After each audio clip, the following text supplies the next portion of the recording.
오늘은 다윗의 마지막 예언, 다윗의 마지막 예언이라는 제목으로 말씀을 상고합니다. 본문 시작이 이는 다윗의 마지막 말이라 그랬어요. 그래서 이것을 해석하기가 이제 두 가지가 있어요. 하나는 다윗이 이제 죽음에 가까이 옴을 느끼고 한 말이다 이렇게 해석할 수도 있고, 또 하나는 이 다윗의 마지막 말이라는 것은 지금 앞장에서도 다윗은 하나님께 메시아 계시를 받아가지고 그것을 아주 51절에 걸쳐서 길게 말했잖아요. 그와 같이 이제 하나님의 말씀을 계시받고 예언하는 그 마지막 예언이다는 뜻으로도 해석할 수가 있어요.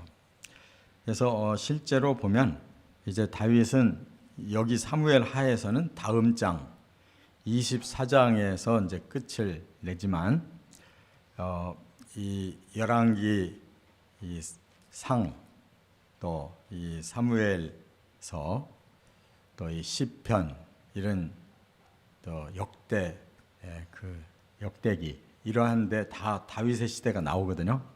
그걸 종합해 보면 이제 다윗이 죽을 때가 아니고 이 예언이, 하나님의 계시 예언이 이제 끝나는 부분을 말한 것이다라고 볼 수가 있습니다.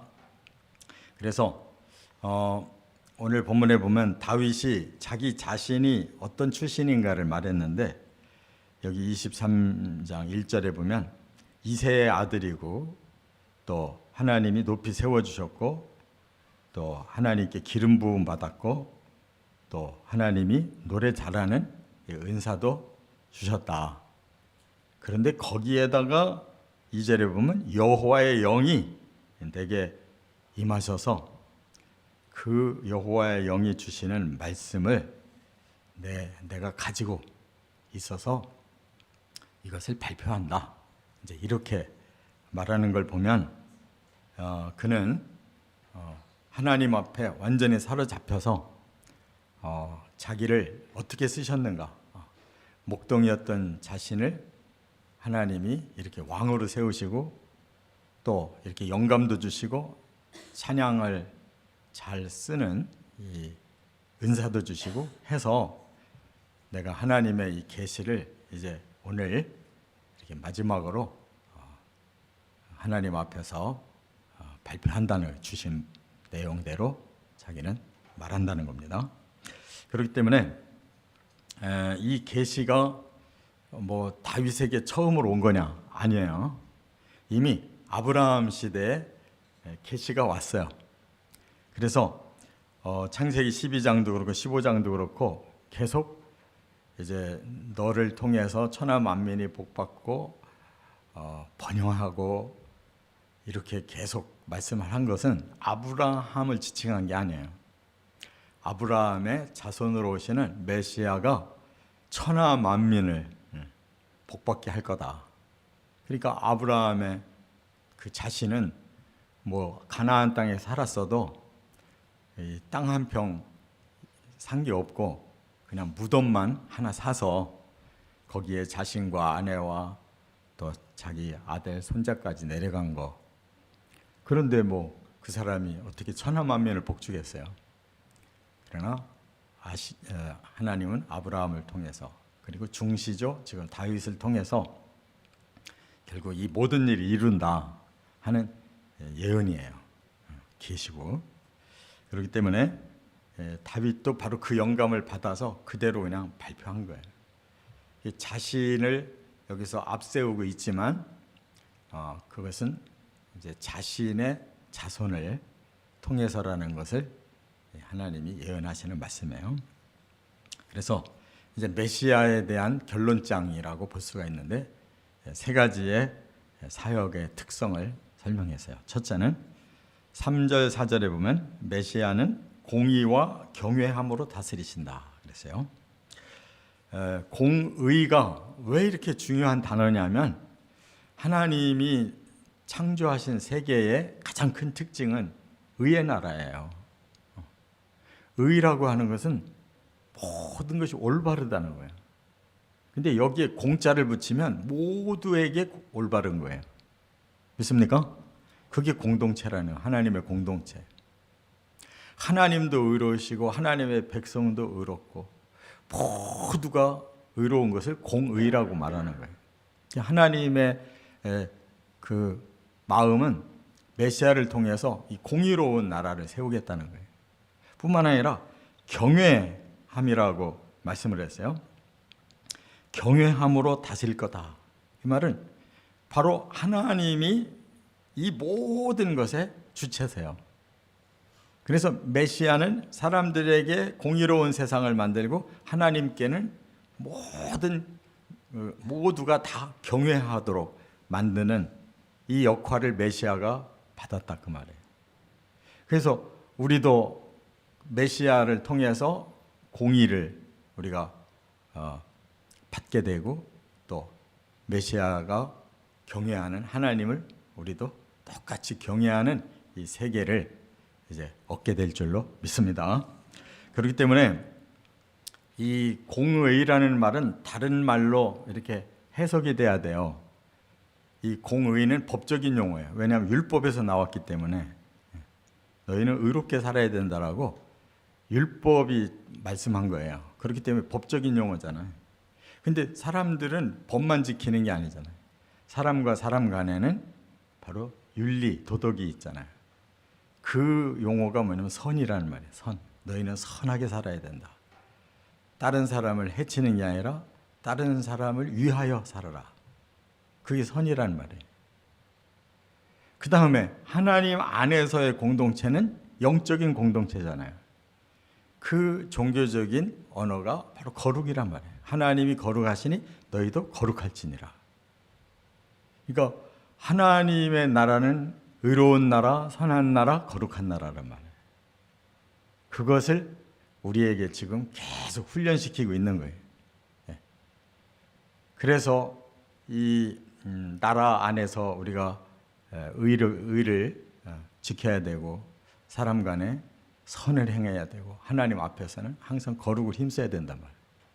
이게 완성되는 나라가 메시아가 세우는 나라라는 것을 확신하시기 바랍니다. 그래야만 사람은 하나님께로부터 참된 복을 받는 거예요. 의로워야 복 받고 선해야 복 받고 거룩해야 복 받는 거란 말이에요. 이 성경은 이렇게 그냥 한 단어로 착 압축을 할 수가 있는 거예요.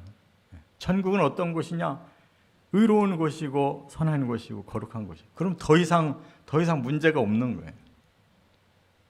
그런데 사탄은 바로 사람들에게 불의를 집어넣고 사람들에게 악을 집어넣고 사람들에게 또 부정함, 더러움을 집어넣어가지고 모든 사람 다 타락시켜서 자기들이 들어가야 될 영원한 형벌, 지옥으로 함께 끌고 가려고 하는 거란 말이에요. 그러니까 하나님은 바로 사탄과 이 영적 전쟁을 통해서 사람을 구출하는 거예요. 불의에서 의로, 악에서 선으로, 더러움에서 거룩함으로 구출해내는 게 그게 구원이란 말이에요. 믿습니까? 이렇게 성경이 명확한 거예요. 그런데 의가 뭔지 선이 뭔지 거룩이 뭔지에 대한 이 단어 자체를 확실하게 이해를 못하고 그냥 살으려고 하니까 성경이 맥이 안 잡히는 거예요. 뭘 도대체 성경 말하는지를 모르겠다며. 그래서 자꾸 의로운 하나님 너희는 의롭게 살아라 그러면 마음에 부담만 자꾸 오는 거예요. 아니 세상은 실제로 그렇지 않은데 세상 살으려면 어떻게 내가 이 의를 따라가냐. 적당하게 살 수밖에 없지 않냐. 그건데 우리는 이미 죄를 짓고 죄성을 가지고 있기 때문에 타락해서 그런 거예요. 내 타락한 것을 그냥 기본으로 깔으려고 하면 절대로 안 된단 말이에요.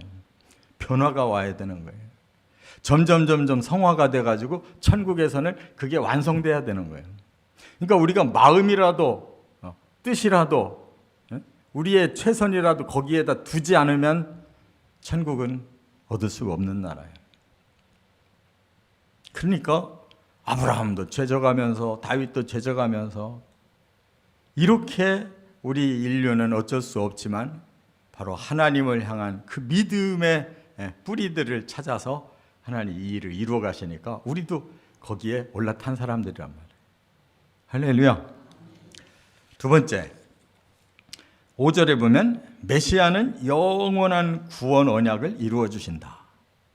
그래서 우리를 향해서 너희는 의의 길로, 선한 길로, 또 거룩한 길로 이제 들어서라. 그러면 그 목표가 뭐냐? 바로 영원한 구원이다. 이것을 말씀했어요. 그래서 5절에 그것을 깨달은 다윗이 대단한 여기에서 고백을 하고 있는 거예요. 내 집이 하나님 앞에 이같지 아니하냐. 하나님이 나와 더불어 영원한 언약을 세우사 만사에 구비하고 견고하게 하셨으니 나의 모든 구원과 나의 모든 소원을 어찌 이루지 아니하시랴. 지금 다윗이 그 하나님의 언약을 마음에 깨닫고 보니까 여기 내 집이라고 말한 것은 단순히 자기 가족만을 말한 게 아니에요. 이 다윗이 다스리는 이 하나님의 나라, 영적 공동체를 말하는 거예요. 지금 하나님은 다윗이 세운 그 나라를 하나님 나라의 예표로 삼고 다윗을 메시아의 예표로 삼으신 거예요. 다윗이 그 영감을 깨닫고 나니까 나의 이 공동체가 바로 하나님 앞에서 이렇게 구원이 이루어질 날이 올 것이니 얼마나 우리가 이 언약을 받았다는 것이 좋으냐. 영원한 언약을 받았다. 그리고 우리 힘으로 한 게 아니다. 이거는 하나님이 만사에 구비하고 견고하게 해주신 거다. 그 나라가 보이는 거예요. 또 우리가 그 구원과 또 하나님 앞에 소원하는 이 모든 것이 다 이루어질 날이 올 건데 얼마나 기대가 되냐, 이런 고백이란 말이에요. 그러니까 다윗은 천국이 눈에 보이는 거예요. 이 나라가 눈에 보이니까 막 생각만 해도 우리는 아무것도 할 수 없는 자들인데 이렇게 하나님의 언약을 영원히 세워주시고 그 언약을 우리에게 이루시기 위해서 만사의 모든 걸 구비해 놓으셨으니 그 나라가 올 것을 보니까 막 너무 좋은 거예요. 우리가 구원받고 소원했던 모든 게 이루어지니 얼마나 좋으냐, 이런 말이에요. 그러니까 이것이 지금 4,000년 전에 아브라함을 통해 시작하고 3,000년 전에 다윗을 통해서 또 더 구체적인 계시를 주시고 또 2,000년 전에 그 메시아를 실제로 이 땅에 보내셔서 그 복음과 그 성령으로 이런 하나님의 영적 나라를 지금 만들고 계시니 우리가 그걸 깨달으면 얼마나 좋으냐고. 4,000년 전부터 시작된 그 구원의 언약이 지금 이렇게 오고 있는데 이제 우리도 여기에 다윗과 같은 포함된 자로서 이런 감격이 있어야 될 거 아니에요. 그 나라가 기다려져야 될 거 아니에요. 이건 하나님이 완벽하게 다 완비해서 우리에게 완벽한 구원을 주시고 우리의 모든 그 소원들이 다 이루어지는 날, 우리 영안으로 보여야 될 거 아니에요. 자꾸 그냥 나 어느 집에 살아야 되나, 나 아파트만 쳐다보고 살지 말고 그 나라로 꼬리내야 될 거야. 모두가 다. 우리 모두가 다 그 집으로 가야 될 거 아니에요. 그러면은 얼마나 마음이 평안해요. 만사를 하나님이 다 구비해 놓으시고 그 구원과 그 소원이 이루어지는 날을 우리에게 약속해 놓으셨는데 우리가 할 수 있는 그 약속만 확실하게 붙잡으면 되는 거 아니에요. 할렐루야.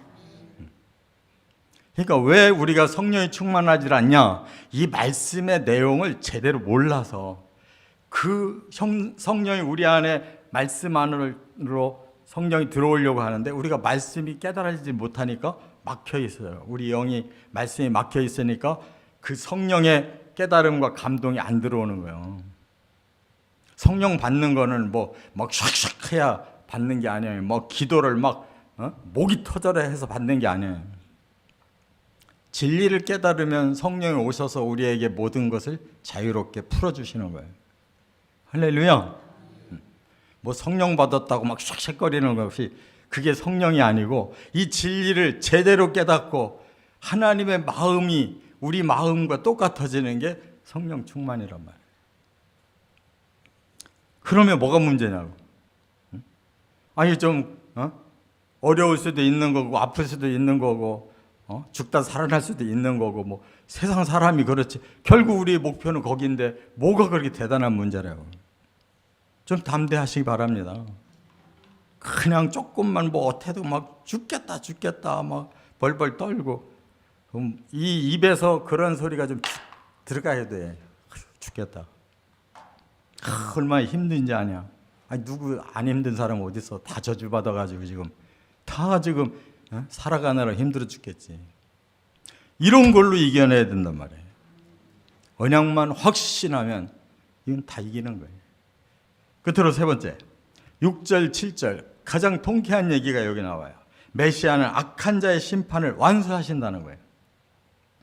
왜 우리가 인류의 시작 아담부터 지금까지 이렇게 왜 사람들이 불행하게 살아야 되느냐? 왜 하나님이 우리에게 구원의 언약을 주셔야 되고 그것을 계속 계시하시는 이유가 뭐냐?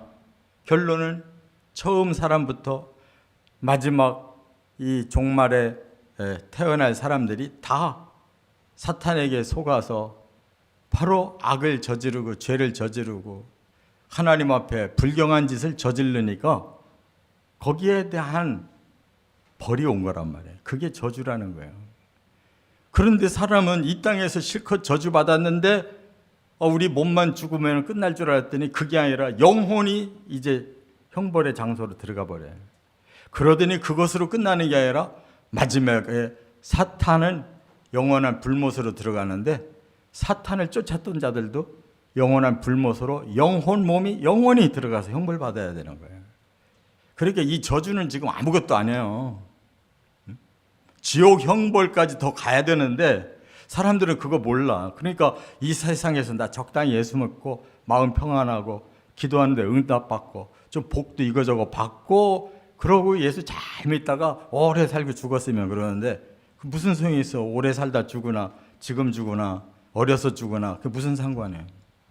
영혼이 음부로 가버리는데 그게 무슨 상관이에요. 그걸 기억을 못하니까 사람들이 이 땅에 종교 생활만 하려고 하는 거예요. 그 악한 자가 뿌려놓은 저주뿐만 아니라 영원한 형벌이 우리도 똑같이 받는 거예요. 사탄과 같이. 그런데 그것을 메시아가 심판해서 완전히 우리로 하여금 그것을 떨어뜨려 주겠다는 거예요. 자, 여기 보면 메시아는 공의로우시기 때문에 사악한 자에게 심판하실 거다 그랬어요. 그러면 이 공의를 방해하는 자, 사악한 자라고 그랬는데 이 사악이라는 말이 벨리알이라고 제가 말씀했잖아요. 벨리알이 누구냐면 바로 사탄, 마귀를 의미하는 단어예요. 신약에서. 벨리알. 그러니까 하나님은 구약의 다윗 시대에도 이미 사탄을 다 알려주셨어요. 그는 벨리알이다. 그러니까 다윗의 눈에 보이는 거. 우리 사람들에게 가장 치명적인 이런 죄와 이 저주를 준 자가 바로 그 벨리알이구나. 하나님은 메시아를 통해서 그 벨리알을 마지막에 완전히 심판하시는구나. 이걸 아는 거예요. 그렇기 때문에 여기 보면 6절에 그러나 사악한 자는 다 내버려질 가시나무 같으니 이는 손으로 잡을 수 없음이로다.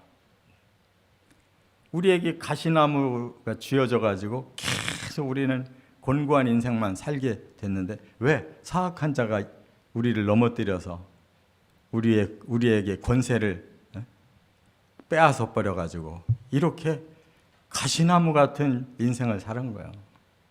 그런데 이제 뭐라고 그랬어요? 더 이상은 그들을 용납하지 않는다. 그래서 그것들을 만지는 자는 철과 창자루를 가져야 하리니 그것들이 당장에 불살리리로다. 불사른다는 게 다. 그 악한 자도 가시나무도 모든 하나님께서 악은 다 불로 처리해 버리신다는 거예요. 그러니까 심판은 항상 불이 끝이에요. 그렇기 때문에 우리도 이 가시나무를 만지고 사는 인생처럼 이렇게 괴로웠어도 사탄을 쫓아내고 우리가 하나님 앞에 끝까지 있으면 하나님은 그들을 불태워 버리실 거라는 거예요. 우리는 거기에 절대로 들어가지 않는다는 거예요. 하나님께서 이 악을 제거해야 구원이 완성되는 거예요. 사탄이 다시 나타난다면 또다시 이 세상은 시험거리가 되는 거예요. 그래서 사탄을 마지막 시험에 기회를 주는 겁니다. 그래서 1000년 동안 무저갱에 갇혔다가 1000년 후에 다시 나타나요. 어디로? 천년왕국으로. 그래서 미혹했는데 바닷가에 모래처럼 많더래요. 그러니까 우리가 하나님의 나라에 들어가서 생명과를 먹고 그 영혼 몸이 완성되기까지는 우리는 불완전한 존재예요. 그렇기 때문에 천국에 들어가는 이 과정이 그렇게 쉽게 되는 게 아닌 거예요. 아니 이 세상에서도 뭔가가 좋은 곳을 가려면 얼마나 시험이 어렵고 얼마나 경쟁이 많고 힘든 건데 천국을 가겠다는 사람들이 거저가려고 그런 생각 자체가 악한 거지. 어디 감히 천국을 그따위로 가려고 마음을 먹고 신앙생활 하냐고. 아예 집어치고 이 땅에서라도 좀 자기 원하는 대로 멋있게 살다가 그냥 사탄의 그 영원한 처소로 함께 가는 것이 그래도 낫지.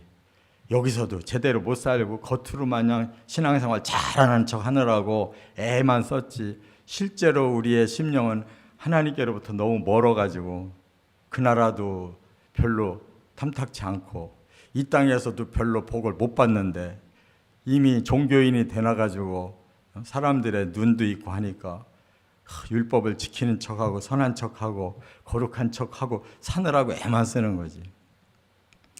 그게 더 바보지. 아예 노골적으로 내 정욕을 위해 실컷 살다가 죽으면 그만이다.